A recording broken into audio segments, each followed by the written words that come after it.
Hello student, आप सभी लोगों का एक बार फिर से स्वागत है डीजे सर के चैनल पर। आज हम लोग जो है नागरिक शास्त्र के महत्वपूर्ण जो है अति लघु प्रश्नों को देखेंगे। पिछले भी जो है वीडियो में कई सारे प्रश्न जो है बनाए जा चुके हैं अति लघु, लेकिन ये जो वीडियो होने वाला है बहुत ही महत्वपूर्ण होने वाला है, क्योंकि ये जो है आपके 200 प्रश्नों को कंटिन्यू करेगा। तो अगर आप लोग पीछे से ही देख रहे हैं और इस वीडियो को देख रहे हैं तो बहुत ही अच्छी बात है।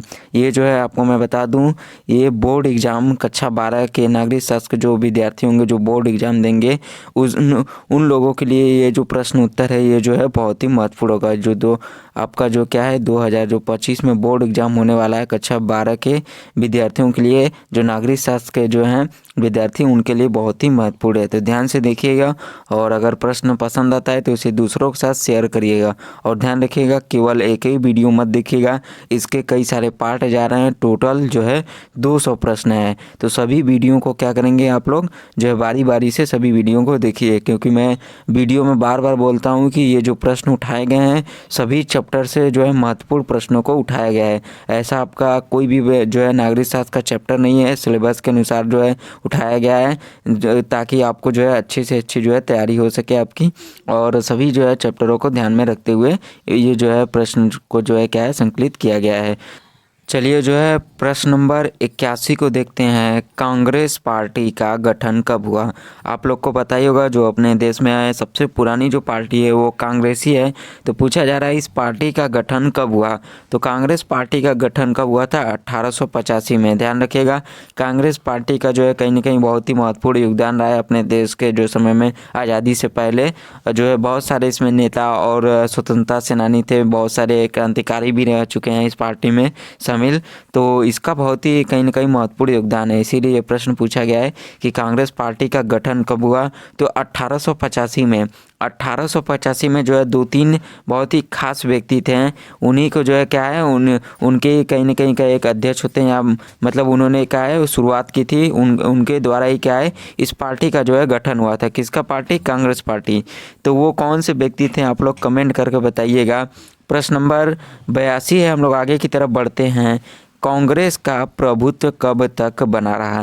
कांग्रेस का प्रभुत्व कब तक बना रहा? तो देखिए 1947 से क्या है 1967 तक क्या है कांग्रेस का प्रभुत्व जो है बना रहा। देखिए ये जो प्रश्न है यह आपके किससे चैप्टर से? एक दल का कहीं ना कहीं प्रभुत्व जो है क्या है, एक दल का जो आप चैप्टर है नागरिक शास्त्र में उन सभी चैप्टर से जो है प्रश्न संबंधित है और बहुत ही इंपॉर्टेंट हो जाते हैं ये जो है बोर्ड एग्जाम के लिए। आज के समय जिस हिसाब से जो है राजनीतिक विचारधाराएँ चल रही हैं उसके लिए भी ये जो है इंपॉर्टेंट हो जाते हैं। तो देखिए पूछा जा रहा है प्रश्न नंबर 82 है, कांग्रेस का प्रभुत्व कब तक बना रहा? मतलब देखिए जाए तो कांग्रेस जो है जो पार्टी थी जब चुनाव हुआ तो उनका जो है कब तक वो जो क्या है शासन किए? तो देखिए 1947 से 1967 तक क्या है कांग्रेस जो पार्टी थी उनके जो कहीं न कहीं नेता थे, उनके जो प्रधानमंत्री, उनकी जो पार्टी क्या है लगातार इतना साल तक जो है शासन की 1947 से लेकर 1967 तक। प्रश्न नंबर 83 को देखते हैं। आगे फिर से बढ़ो, एक बार फिर से बता दूं कि ये जो है प्रश्न बहुत ही महत्वपूर्ण होने वाले हैं बोर्ड एग्जाम के विद्यार्थियों के लिए। तो कृपया ध्यान से सभी जो है प्रश्नों को आप लोग देखें, मिस ना करें, स्किप ना करें, ठीक है। और प्रश्न जो है आपको पसंद आता है तो इसे दूसरों के साथ शेयर जरूर करिएगा। प्रश्न नंबर 83 है, कांग्रेस पार्टी का सबसे बड़ा प्रतिद्वंदी दल कौन था? कांग्रेस जो पार्टी थी उसका सबसे बड़ा प्रतिद्वंदी, जैसे होता है ना आज के समय देखा जाए तो कांग्रेस है तो उसकी जो है सबसे बड़ा प्रतिद्वंदी दल कौन है? बीजेपी है। और बीजेपी की कहीं ना कहीं कांग्रेस, यूपी में देखा जाए तो बीजेपी है तो उसके तरफ कौन है? सपा है, ठीक है। तो ऐसे ही उस समय कौन था सबसे बड़ा दल जो है मतलब उसका विरोधी या उसकी तरफ से लड़ने वाला कांग्रेस पार्टी का सबसे बड़ा प्रतिद्वंदी दल कौन था? भारतीय जनसंघ। क्या नाम था? भारतीय जनसंघ जो था ये क्या है कांग्रेस पार्टी का क्या है सबसे बड़ा जो है प्रतिद्वंदी दल था। प्रश्न नंबर 84 है, 1967 के बाद कौन से दल उभरे? तो क्षेत्रीय दल क्या है 1967 के बाद क्या है उभरे। देखिए क्यों उभरे, ध्यान रखिएगा। देखिए कांग्रेस का जो प्रभुत्व कहीं ना कहीं दबदबा, इनका जो है शासन 1947 से लेके क्या है 1967 तक जो है लगातार रहा कहीं ना कहीं अपने देश में। उस समय जब आज़ादी हुआ 1967 तक जो है इनका रहा। उसके बाद क्या है इनका थोड़ा जो है डाउन होने लगा, कुछ खराबियाँ, बहुत सारी कमियाँ दिखने लगी। तो जिसके बाद क्या है 1967 के बाद और भी पार्टियाँ और भी दल उभरने लगे। तो कौन से वो दल थे? क्षेत्रीय दल क्या है वो जो है 1967 के बाद कहीं ना कहीं उभरने लगे। प्रश्न नंबर 85 है, इंदिरा गांधी की किस योजना ने कांग्रेस को मजबूती दी? इंदिरा गांधी की क्या है, किस योजना ने जो है कांग्रेस को मजबूती दी? तो इंदिरा गांधी जानते ही होंगे अपने देश के जो है प्रधानमंत्री रह चुकी हैं। बहुत ही महत्वपूर्ण योगदान है कहीं ना कहीं इनका भी अपने जो है देश में, और इनका बहुत सारे कमियां भी गिनाई जाती हैं। तो खैर हम लोग उस पर नहीं आते हैं। यहाँ पर पूछ रहा है कि इनकी कौन सी योजना थी जो कांग्रेस पार्टी को क्या मजबूती दी? तो गरीबी हटाओ ये क्या थी, योजना थी इंदिरा गांधी की। इससे क्या है कि जो कांग्रेस पार्टी थी उसको बहुत ही मजबूती मिली। प्रश्न नंबर 86 है, देखिए गरीबी हटाओ के कैसे मजबूती मिली, ध्यान रखिएगा। भारत में अभी भी बहुत सारे लोग मध्यम वर्गीय और कहीं ना कहीं गरीब परिवार से बिलोंग करते हैं। और उस समय तो आज़ादी के कुछ साल ही हुए होंगे, ज़्यादा नहीं, जब इंदिरा गांधी का शासन आया, ज़्यादा से ज़्यादा 30-40 होंगे। तो उस समय क्या था, जब इंदिरा गांधी हुई तो उनकी जो पार्टी थी क्या है इंदिरा गांधी ने जो है कांग्रेस को मजबूती दी गरीबी हटाओ को लेकर, क्योंकि गरीबी कहीं ना कहीं पूर्ण रूप से ख़त्म नहीं हुई थी। ध्यान रखिएगा, अंग्रेज़ों ने जिस हिसाब से भारतीयों पर अत्याचार किए थे, सताए थे, तो उस समय गरीबी बहुत थी। तो इंदिरा गांधी ने गरीबी हटाओ जो है योजना को बल दिया। इससे क्या है इनकी जो पार्टी थी उसको जो है मजबूती मिली। कहीं ना कहीं इसका जो फ़ायदा है इनको जो है चुनाव में बहुत जो है क्या है बहुत अच्छे स्तर पर देखने को मिला। प्रश्न नंबर जो है आपका 86 है, क्या है 1952 में कांग्रेस को कितनी सीटें मिली? 1952 में क्या है, जो 1952 है उसमें कांग्रेस को कितनी सीटें मिली थी, चुनाव हुआ था, तो 364 सीटें क्या है 1952 में कांग्रेस को मिली थी। प्रश्न नंबर 87 है, कांग्रेस का पहला विभाजन कब हुआ? कांग्रेस का पहला विभाजन कब हुआ?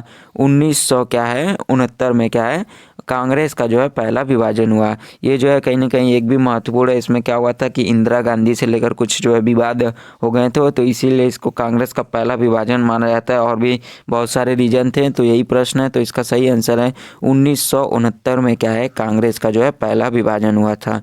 प्रश्न नंबर 88 है, इंदिरा गांधी ने आपातकाल कब लगाया?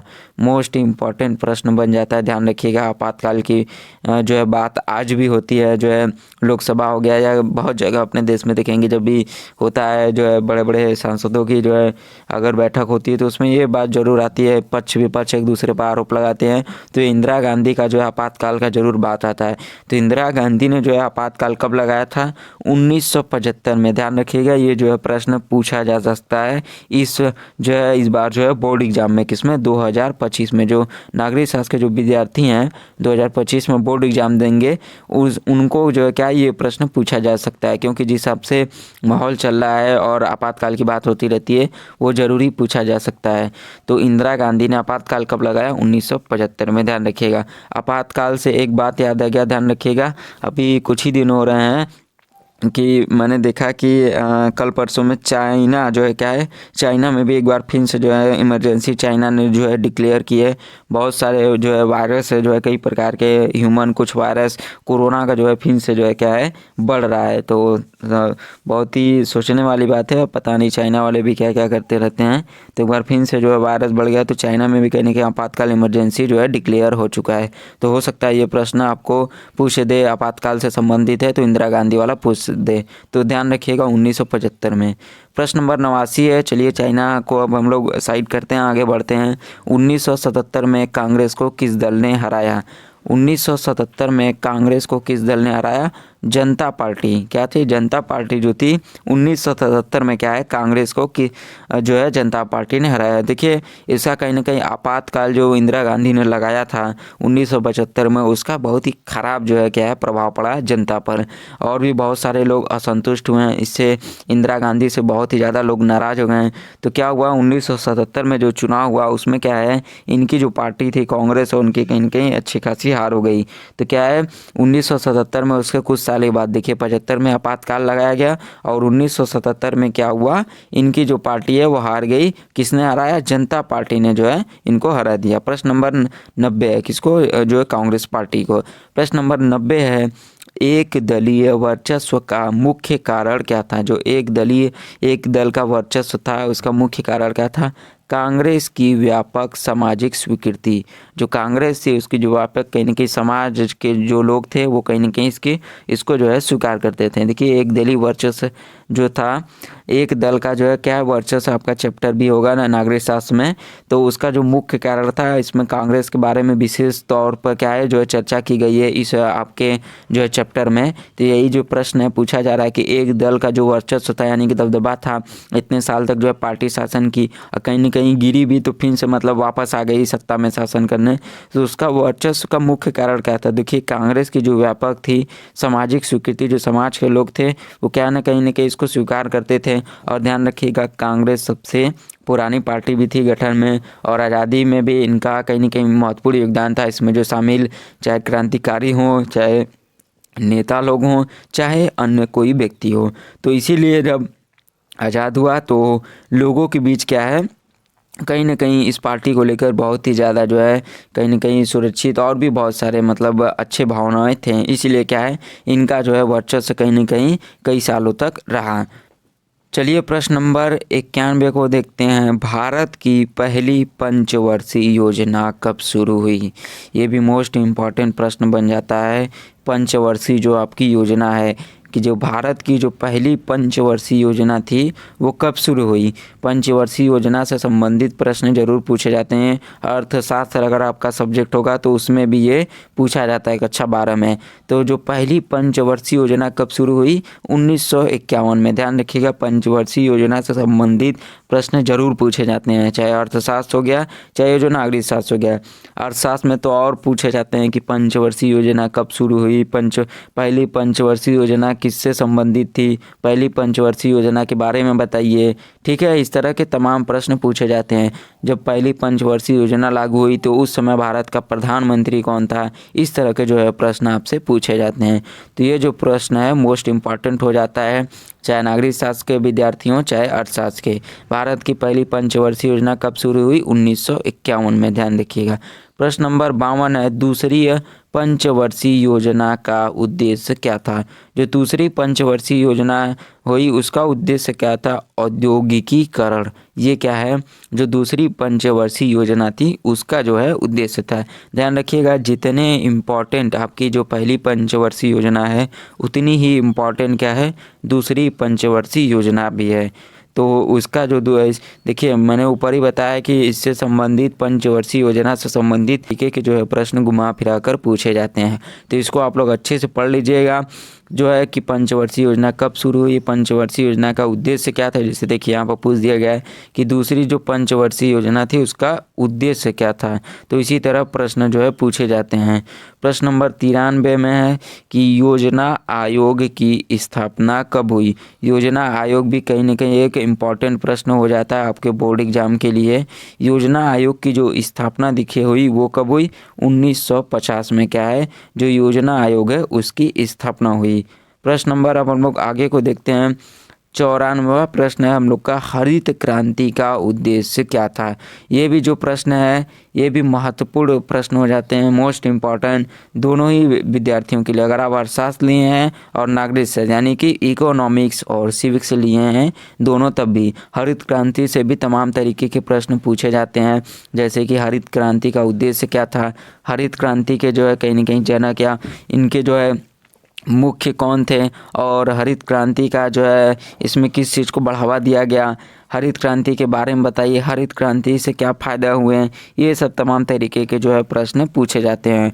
तो देखिए यहाँ पर जो प्रश्न है हरित क्रांति का उद्देश्य क्या था, ये ध्यान रखिएगा, बार बार बता रहा हूँ। कुछ ऐसे प्रश्न है अभी ऊपर नीचे आ रहे हैं जो कि इकोनॉमिक्स यानी कि अर्थशास्त्र और सिविक्स यानी कि जो आप पढ़ रहे हैं नागरिक शास्त्र, दोनों ही जो है स्टूडेंट हैं उनके विद्यार्थी हैं जो इस दोनों ही अगर जो है आपका सब्जेक्ट हो उसको लिए हैं, पाठ्यक्रम विषय को लिए हैं, तो बहुत ही महत्वपूर्ण हो जाता है। इसीलिए मैं बार बार बता रहा हूँ कि हरित क्रांति का उद्देश्य क्या था, कृषि उत्पादन बढ़ाना। ध्यान रखिएगा हरित क्रांति है तो सिंपल ही समझ जाइएगा, बहुत ही ईजी है। हरित क्रांति के बारे में भी अर्थशास्त्र के अगर आप लोग विद्यार्थी हैं तो इसे अच्छे से पढ़िएगा।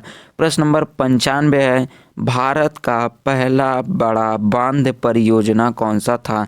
मोस्ट इम्पॉर्टेंट ये भी प्रश्न है। देखिए ये जो प्रश्न है कुछ ज़्यादा ही मोस्ट इम्पॉर्टेंट है, क्योंकि ऐसे जो ये जो प्रश्न है ना कुछ जैसे ऊपर 3-4 आए, ये जो प्रश्न है अगर आप अर्थशास्त्र लिए हैं और नागरिक शास्त्र दोनों, तो दोनों के लिए महत्वपूर्ण है, क्योंकि ये जो ऐसे प्रश्न है दोनों में पूछे जाते हैं। और देखिए ये भाखड़ा नांगल जो बांध है ये भी बहुत ही महत्वपूर्ण है, क्योंकि ये क्या है, भारत का पहला बड़ा बांध परियोजना था, ठीक है, इसीलिए इम्पोर्टेंट हो जाता है। तो भाखड़ा नांगल क्या है, भारत का पहला बड़ा बांध परियोजना था। आई होप कि इसको मैं इम्पोर्टेंट में या मोस्ट इम्पॉर्टेंट में रख दूं, लेकिन मुझे ये भी पता है कि आप सभी को ये याद होगा, भाखड़ा क्या है, भाखड़ा नांगल बांध, ये सभी को याद रहता है। तो मुझे नहीं लगता कि इतना आप लोग को बताने की बार बार इसके बारे में ज़्यादा ज़रूरत है। चलिए आगे बढ़ते हैं। प्रश्न नंबर 96, तीसरी पंचवर्षीय योजना क्यों असफल रही? तीसरी पंचवर्षीय योजना क्यों असफल रही? भारत चीन और भारत पाक युद्धों के कारण क्या है, जो तीसरी पंचवर्षीय योजना थी वो असफल हो गई थी। ध्यान रखिएगा, जो तीसरी जो पंचवर्षीय योजना लाई गई थी, बनाई गई थी, वो क्या है, असफल हो गई। किसके कारण? भारत चीन और भारत पाक युद्धों के कारण। ये भी प्रश्न पूछे जा सकते हैं, क्योंकि चाइना से भी इस समय वर्तमान में गलवान घाटी को लेकर क्या है, विवाद चल रहा है। तो हो सकता है पंचवर्षीय योजना से संबंधित ये प्रश्न पूछे जाएं, क्योंकि ऊपर के जो प्रश्न थे प्रथम पंचवर्षीय द्वितीय, वो तो अक्सरतन में पूछे जाते हैं, प्रथम वाला जरूर पूछा जाता है, लेकिन इस तरह के प्रश्न बहुत ही रेयर में पूछ देते हैं और लोग फंस जाते हैं कि तीसरी पंचवर्षीय योजना क्यों असफल रही। तो ध्यान रखिएगा, भारत चीन और भारत जो है पाकिस्तान, ये दो के कारण क्या है, असफल रही। प्रश्न नंबर 97 है, हरित क्रांति का मुख्य केंद्र कौन सा राज्य था? जो हरित क्रांति का देखिए मुख्य केंद्र कौन सा राज्य था? जो हरित क्रांति लाया गया कि अब अपने देश में क्या है, खाद्य उत्पादन को बढ़ाना है तेज़ी से जो है, तो उसका जो मुख्य केंद्र था कौन सा राज्य था? तो कहीं ना कहीं पंजाब था हरित क्रांति में। देखिए यही कहीं ना कहीं वजह भी रहा, हरित क्रांति आया तो पंजाब में क्या हुआ, अगर आप देखेंगे सर्च करेंगे, हरित क्रांति आया तो था, लेकिन कहीं ना कहीं पंजाब में इसका अब देखा जाए तो कहीं ना कहीं साइड इफ़ेक्ट भी दिखता है। देखिए हरित क्रांति जब आया तो इसका उद्देश्य यही था कि अनाज और भी बहुत सारे चीज़ों को जो है कुल मिला जुला कर मेन उद्देश्य क्या था, कृषि उत्पादन को बढ़ावा देना। तो हरित क्रांति का जो मेन टारगेट था ये क्या है, आपका पंजाब। तो पंजाब में क्या हुआ कि तेज़ी से जो है क्या है, सिंचाई और भी बहुत सारे काम हुए। तो सिंचाई करने से क्या हुआ कि फसलें तो बहुत ही अच्छी खासी होने लगी, लेकिन क्या है, ज़्यादा जो है बोरिंग यानी कि समरसेबुल और पंप और भी बहुत सारे चीज़ें लगाने से क्या है, जो पंजाब की जो भूमिगत वहाँ का जल स्तर है वो क्या है, डाउन हो गया। क्यों डाउन हो गया? जाहिर सी बात है, जब ज़्यादा जो है दोहन होगा किसी भी चीज़ का, ज़्यादा जो है ज़्यादा सिंचाई होगी। हरित क्रांति का मेन जो है केंद्र पंजाब राज्य था, तो टारगेट था कि पंजाब में क्या है, अब पंजाबी लोग देखें भी होंगे आप लोग बहुत सारे पिक्चरों उचरों में कि वहाँ के हरियाली खेती होती, गेहूँ के खेतों में बहुत सारे चीज़ें दिखते हैं। तो वहाँ का मेन टारगेट ही था कि हरित क्रांति का कि जो है पंजाब में जो है अच्छा खासा उत्पादन किया जाए। तो जब पंप वम्प लगे बहुत सारे चीज़, तो क्या है, वहाँ की जो भूमिगत का जो जल स्तर था वो नीचे चला गया, और कहीं ना कहीं बिजली भी जो है क्या है, इससे बहुत ही प्रभावित हुई। तो यही कहीं ना कहीं देन रहता है कि आज जो है आंदोलन कर रहे हैं, और भी बहुत सारे उसमें मुद्दे हैं, लेकिन इसमें कुछ खालिस्तानी भी लोग शामिल हो जाते हैं। तो पंजाब में ये एक कहीं ना कहीं डिसएडवांटेज तौर पे आप आज के तौर में दिखेगा, एक जो है आपका ये पॉइंट दिख जाएगा कि पंजाब में क्या है, जल स्तर जो है डाउन है। और भी बहुत सारी चीज़ें हैं इसके बारे में, कभी और हम लोग किसी वीडियो के लेक्चर में बात करेंगे, ध्यान रखिएगा। और जो कृषि आंदोलन वाला है वो तो बहुत ही बड़ा मुद्दा है, उसमें कुछ किसान भी हैं, खालिस्तानी भी कुछ समर्थक दिख जाते हैं, इसीलिए उनको देशद्रोही जो है मान लिया जाता है, और है भी कहीं ना कहीं। देखिए हरित क्रांति ये जो बताने का मेरा उद्देश्य है, जो पंजाब में मैंने बताया जो जल स्तर डाउन हुआ, ये एक मेरा आपका पॉइंट था, और मैंने आपको जो है जानकारी के हिसाब से बताया, ऐसा नहीं कि इधर उधर। आप सोच ही सकते हैं कि मुख्य केंद्रीय था पंजाब, अब जब वहाँ पर ज़्यादा से ज़्यादा सिंचाई होगी तो जाहिर सी बात है भाई, जल स्तर डाउन जाएगा ही। तो और भी इसके बारे में कभी बात करेंगे, आप चाहें तो आप पढ़ सकते हैं दूसरी जगह से, इसके बारे में अच्छा खासा जानकारी हो जाएगा कि जब हरित क्रांति का जो मुख्य केंद्र था, जब उससे जो क्या है डिसएडवांटेज मिले, या जो आप नीतीश राजपूत देखें उनकी भी आप वीडियो देख सकते हैं, वहाँ पे आपको मिल जाएगा, खालिस्तानी जो है टॉपिक है उससे संबंधित। प्रश्न नंबर 98 को देखते हैं, योजना आयोग के स्थान पर कौन सी संस्था बनाई गई? योजना आयोग के स्थान पर कौन सी संस्था बनाई गई? नीति आयोग। योजना आयोग के स्थान पर जो कौन सी संस्था बनाई गई? नीति आयोग बनाया गया योजना आयोग की जगह पर, ध्यान रखिएगा। प्रश्न नंबर 99 है, बैंक राष्ट्रीयकरण कब हुआ? जो बैंक था उसका जो है राष्ट्रीयकरण कब हुआ? 1969 में क्या है, बैंकों का जो है राष्ट्रीयकरण हुआ। यहाँ तक आप आ गए हैं तो बहुत बहुत धन्यवाद। प्रश्न पसंद आ रहा है तो इसे लाइक करके दूसरों के साथ शेयर जरूर करिएगा, और पहली बार आए हैं तो सब्सक्राइब कर लीजिएगा। और ध्यान रखिएगा 200 अति लघु प्रश्नों को कंटिन्यू किया जा रहा है सिर्फ आपके लिए, तो एक लाइक तो बनता है। और ये जो है बोर्ड एग्जाम के लिए महत्वपूर्ण है, और सभी वीडियो को आप लोग देखिएगा, तभी आपको जो है अच्छे से समझ में आएगा, ना कि सिर्फ एक वीडियो को देखिए। प्रश्न नंबर 100 है, भारत में गरीबी उन्मूलन कार्यक्रम का उद्देश्य क्या है? भारत में गरीबी उन्मूलन कार्यक्रम का उद्देश्य क्या है? गरीबी हटाना और क्या है? रोजगार देना। ये क्या है? भारत में जो गरीबी उन्मूलन कार्यक्रम है उसका जो है उद्देश्य है कि भारत में जो है गरीबी हटाना और रोजगार देना है। चलिए आज के लिए इतना ही। वीडियो को अंत तक देखने के लिए बहुत बहुत धन्यवाद। नेक्स्ट पार्ट के लिए तैयार रहिएगा, और पहली बार आए तो सब्सक्राइब कर लीजिएगा, नोटिफिकेशन जो है ऑल जो है ऑन कर दीजिएगा। जो बेल होता है ना, सब्सक्राइबर का जो बेल नोटिफिकेशन होता है उसे ऑल कर दीजिएगा, ताकि जो है आपको सूचना मिल सके। चलिए वीडियो को अंत तक देखने के लिए आप सभी का एक बार फिर से बहुत बहुत धन्यवाद।